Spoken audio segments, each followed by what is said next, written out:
प्रिय विद्यार्थी मित्र, अर्थ के आधार पर शब्द के भिन्न भेद में से एक भेद आज हम समझेंगे, जिसका नाम है विपरीतार्थक शब्द। विपरीतार्थक का अर्थ है विलोम शब्द, विरुद्ध अर्थी शब्द।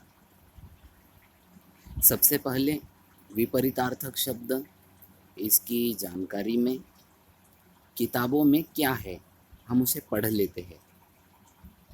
तत्पश्चात हम उसका अर्थ अपनी भाषा में समझेंगे।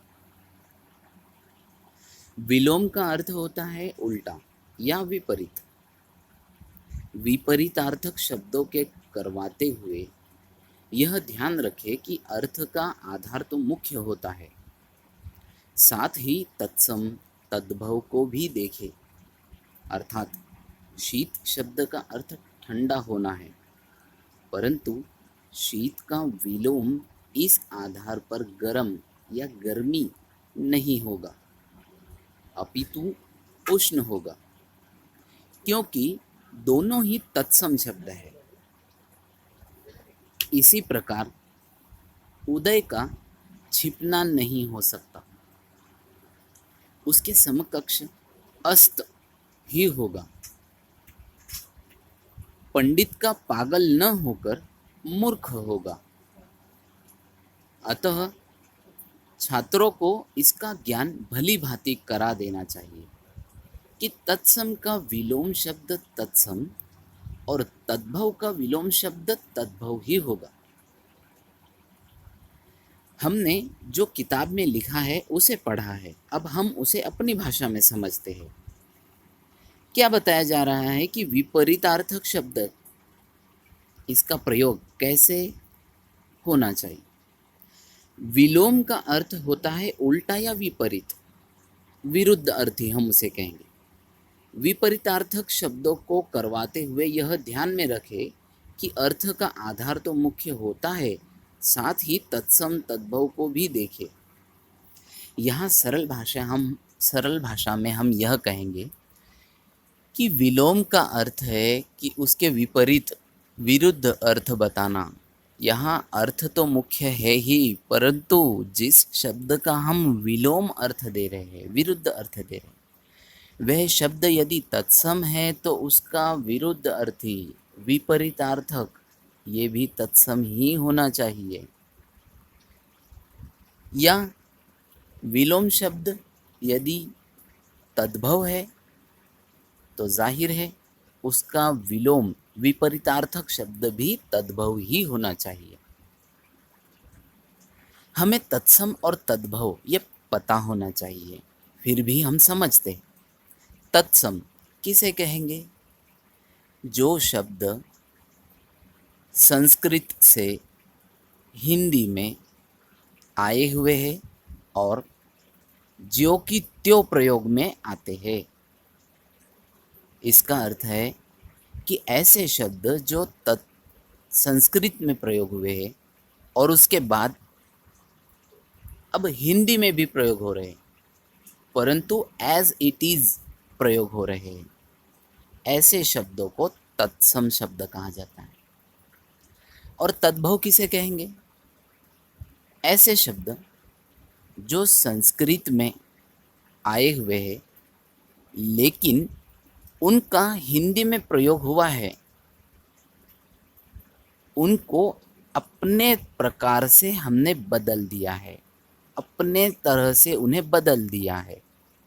यानी संस्कृत से हिंदी में बदलाव होकर आए हुए शब्द, इन्हें तद्भव शब्द कहेंगे। जैसे हम यहीं पर एक उदाहरण समझते हैं। शीत शब्द है, यह तत्सम शब्द है, संस्कृत का शब्द है और हिंदी में भी जो कि त्यों एज इट इज प्रयोग हो रहा है, इसलिए शीत शब्द को हम तत्सम कहेंगे। और इसका तद्भव शब्द हम क्या कहेंगे? ठंडा। यानी हमने उसे संस्कृत से हिंदी में लाकर बदल कर दिया, शीत से ठंडा कर दिया। समझ रहे हो? अब हम समझते हैं कि यदि किसी शब्द का विलोम अर्थ लिखना है, उल्टा अर्थ लिखना है, तो पहले हमें यह समझना है कि वो शब्द तत्सम है या तद्भव है। यदि जिसका अर्थ हमें विलोम लिखना है, विपरीतार्थक लिखना है, वे शब्द यदि तत्सम है तो जाहिर है उसका विपरीतार्थक शब्द भी तत्सम होना चाहिए। जैसे शीत शब्द का अर्थ ठंडा होना चाहिए, परंतु शीत का विलोम इस आधार पर गर्म या गर्मी नहीं होगा, बल्कि उष्ण होगा, क्योंकि शीत ये तत्सम शब्द है। तो इसका विपरीतार्थक शब्द, विलोम शब्द भी क्या होना चाहिए? तत्सम ही होना चाहिए, जो उष्ण होता है। यानी शीत का विलोम शब्द उष्ण होगा। इस प्रकार उदय का छिपना नहीं हो सकता। उदय होना यानी क्या? प्रकट होना, सामने आना। उदय ये तत्सम शब्द है। इसका हिंदी में तद्भव में हम सामने आना कहेंगे, लेकिन इसका विपरीत अर्थ शब्द, विलोम शब्द हम छिपना नहीं कह सकते, बल्कि इसके समकक्ष अस्त कह सकते हैं। उदय अस्त, उदय तत्सम है, अस्त भी तत्सम है। उदय का अर्थ सामने आना, अस्त का अर्थ छिप जाना। और एक स्पष्ट कर देने वाला उदाहरण हम समझते हैं। पंडित यह तत्सम शब्द है। इसका हिंदी शब्द, हिंदी अर्थ होता है ज्ञानी, नॉलेजेबल पर्सन इन इंग्लिश। अब पंडित ये तत्सम शब्द है, तो इसका विलोम शब्द क्या होना चाहिए? तत्सम ही होना चाहिए, और वह होगा मूर्ख। पंडित तत्सम है, तो इसका विलोम शब्द मूर्ख तत्सम।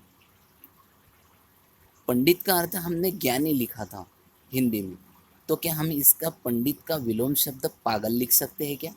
कतई नहीं लिख सकते। समझ रहे हो?